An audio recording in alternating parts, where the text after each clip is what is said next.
Hello, good morning. എല്ലാവർക്കും സുഖമാണെന്ന് വിചാരിക്കുന്നു. ഞാനിവിടെ സുഖമായിട്ടിരിക്കുന്നു. അപ്പോൾ എല്ലാവരും രാവിലെ എനിക്ക് പണികളൊക്കെ ചെയ്തു തുടങ്ങിയെന്ന് വിചാരിക്കുന്നു ഡിയേഴ്സ്. അപ്പോൾ ഞാൻ കഞ്ഞി അടുപ്പത്തിട്ട് കഞ്ഞി തിളച്ചു. ഇനി നമുക്ക് ജോലിക്ക് പോകാറാകുമ്പോഴേക്കും കുറച്ച് പണികളുണ്ട്. അത് ഞാൻ നിങ്ങൾക്ക് കറികൾ വയ്ക്കുന്നതൊക്കെ ഒന്ന് പറഞ്ഞു തരാം. നിങ്ങളതുപോലെയൊക്കെ വയ്ക്കുക. രാവിലെ നേരത്തെ വരിക. ഓക്കെ. ഞാനിന്ന് രാവിലെ വെക്കണത് എന്താണെന്ന് വെച്ചാൽ പരിപ്പാണ് കേട്ടോ. കയ്യുണ്ട് പുള്ളി. പരിപ്പ് തക്കാളി ഇട്ടിട്ട് തേങ്ങ അരച്ചിട്ട് ചെറിയൊരു കറിയാണ് ഉണ്ടാക്കുന്നത്. പിന്നെ പച്ചപ്പയർ, നീളൻ പച്ചപ്പയർ ഇന്നലെ വാങ്ങിച്ചു കൊടുത്തിട്ടുണ്ടായിരുന്നു. അപ്പോൾ അത് അരിഞ്ഞിട്ട് അതൊരു ചെറിയ ഉപ്പേരി വയ്ക്കുന്നുണ്ട് കേട്ടോ. പിന്നെ നമ്മൾ പച്ചക്കറിയാണ്. പിന്നെ പപ്പടം വറക്കണം. പച്ചക്കറി വയ്ക്കുമ്പോൾ ഒരു 2 പപ്പടം വറക്കുക, അത്രയേ ഉള്ളൂ. അപ്പോൾ നമ്മൾ പയറ് നമ്മുടെ ഉപ്പേരി അടിപൊളിയായിട്ടുണ്ട്. അതിൽ ലേശം കുത്തിപ്പൊടി മുളകിൽ നമ്മൾ കാണിച്ചു. പിന്നെ ഒരു പിഞ്ച് തേങ്ങ ഇട്ടിവിടെ. എന്താണെന്ന് വെച്ചാൽ നല്ല വാളം പയറല്ലേ, ആ സാധനമായിരുന്നു. ഒരു രസം ഉണ്ടാവില്ല. വള്ളിപ്പയർ പരിപ്പ് കറി സൂപ്പറായി. ഇതെന്താ അറിയിട്ടുണ്ടെങ്കിൽ അത് മുളക് വെച്ച വേണ്ടോ, കടുക് വെച്ച് വീക്കാം. നമ്മൾ നേരെ വിളിച്ചായിട്ട് നമുക്കിതൊക്കെ ഇങ്ങനെ ചെയ്താണ് പാത്രത്തിലാക്കിയിട്ട് നമ്മളൊരു പോക്ക്. പിന്നെ നമ്മൾ അരിപ്പൊടി വെള്ളത്തിൽ അതിൻ്റെ ഉള്ളിൽ കൂടെ ഞാനിത് നാളേക്ക് വേണ്ട ഉഴുന്നും അരിയൊക്കെ വെള്ളത്തിലിട്ടിട്ടുണ്ട് കേട്ടോ. അത് വൈകുന്നേരം അരച്ച് വെച്ച് നാളെ ഇഡ്ഡലി ഉണ്ടാക്കണമെന്ന് വിചാരിച്ചിട്ടാണ്. പിന്നെ നമ്മുടെ പരിപ്പ് കറി ഇതെന്താ അറിയിട്ടുണ്ടെങ്കിൽ അത് കടുക് വെച്ചണം. പിന്നെ ഇപ്പം ഉണ്ടാക്കാൻ പോണത് നമ്മൾ അരി ദോശയിൽ ഉണ്ടാക്കാൻ പോണത് കാൽപ്പിച്ചിട്ടാണ്. അതിൽ ഞാൻ അരിപ്പൊടി ഒരു ഗ്ലാസ് എടുത്ത് തേങ്ങ നല്ലോണം ഒരു കപ്പ് തേങ്ങ എടുത്ത് വെണ്ണ പോലെ അരച്ചിട്ടുണ്ട്. അതിൽ കുറച്ച് വെള്ളവിലും കൂടി ചേർത്ത് കഴിഞ്ഞാൽ നമുക്ക് നല്ല സ്മൂത്തായിട്ടുള്ളൊരു ദോശ ഉണ്ടാക്കാൻ പറ്റും. രാവിലെ പെട്ടെന്ന് ഉണ്ടാക്കാൻ പറ്റുന്നതാണ്. നമുക്കിപ്പോൾ ഗോതമ്പ് പൊടി ഇല്ലെങ്കിൽ അങ്ങനെയൊക്കെ അരിപ്പൊടി ഉണ്ടെങ്കിൽ അങ്ങനെ ചെയ്താൽ മതി. വീർക്കാനൊന്നും വയ്ക്കേണ്ട ഒരു ആവശ്യമല്ല കേട്ടോ. അപ്പം നമുക്ക് ദോശയിൽ നിന്ന് രാവിലേക്ക് നമുക്ക് ദോശയിലും ചിക്കൻ കറി കുറച്ചിരിക്കുന്നുണ്ട്. അത് ചൂടാക്കിയിട്ട് ദോശയ്ക്ക് എടുക്കാനായിട്ട് കേട്ടോ. ഓക്കെ.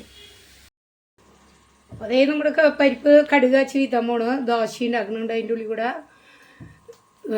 സമയം 8:45 ഞാനാണെങ്കിൽ സാരി ഇസ്തിരി ഇടാനായിട്ട് നിൽക്കണം കേട്ടോ. പോണ സാരി എന്നും സാരികൾ മാറി മാറി എടുക്കണം. നേരെ നോക്കുമ്പോൾ സാരി ഇസ്തിരി ഇടാത്ത കാരണം അപ്പോൾ ഇന്ന് സാരി ഇസ്തിരി ഇടാമെന്ന് വിചാരിച്ചിരുന്ന് നിൽക്കണം. അപ്പോൾ ഉപ്പേരി കാച്ചിൽ നമ്മൾ കഴിഞ്ഞിട്ടുണ്ട്. അപ്പം ഞാൻ എൻ്റെ സാരി ഇസ്തിരി ഇടുന്നുണ്ട്. ഇന്ന് ഈ സാരിയാണ് കൊടുക്കണം. എന്ന് വിചാരിക്കും സാരികൾ മാറി മാറി കൊടുക്കണം. അപ്പം ഇസ്തിരി ഇടാണ്ട് കൊടുക്കാൻ പറ്റാത്ത സാരികളുണ്ട്. അപ്പോൾ ഇസ്തിരി ഇട്ടിട്ട് കൊടുക്കേണ്ട സാരികളാണ് ഇത്. അപ്പം ഞാനത് ഇസ്തിരി ഇടാൻ തിരക്കായി തുടങ്ങി എനിക്ക്. അപ്പോൾ ഇസ്തിരി ഇടലത് നമ്മുടെ കഴിയാറെ ഇതിലൊന്നും നന്നായി നിർത്തി പിടിച്ച് ഇസ്തിരി ഇട വേണമെങ്കിൽ വേറെ പ്രത്യേകിച്ചൊന്നുമില്ല.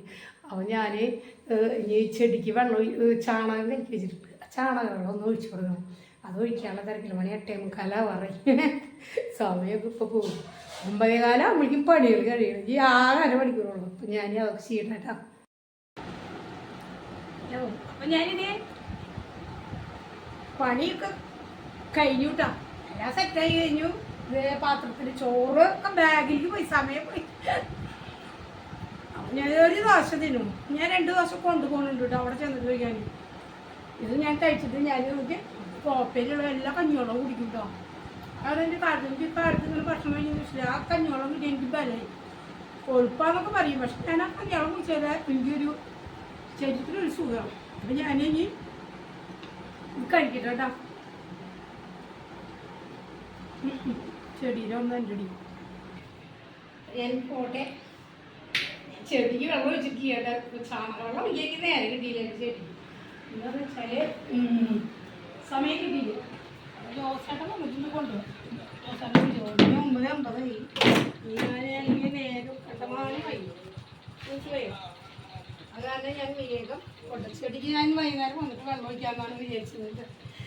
ഇനി ചെടിക്ക് വെള്ളം ചാണകം കലക്കി വെച്ചത് വൈകുന്നേരം ഒഴിക്കും. വെള്ളം ഒഴിക്കണ്ട, മഴ പെയ്യുന്നില്ല. അത്രയും ചുട്ട മഴ പെയ്യുന്നില്ല. അപ്പോൾ ഞാൻ പോട്ടെ. എല്ലാവർക്കും വൈകിട്ടാണ്. ഇനി വണ്ടി പോകുന്നത്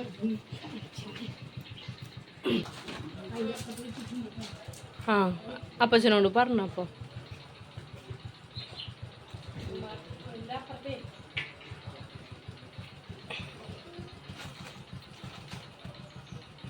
ഈശ്വര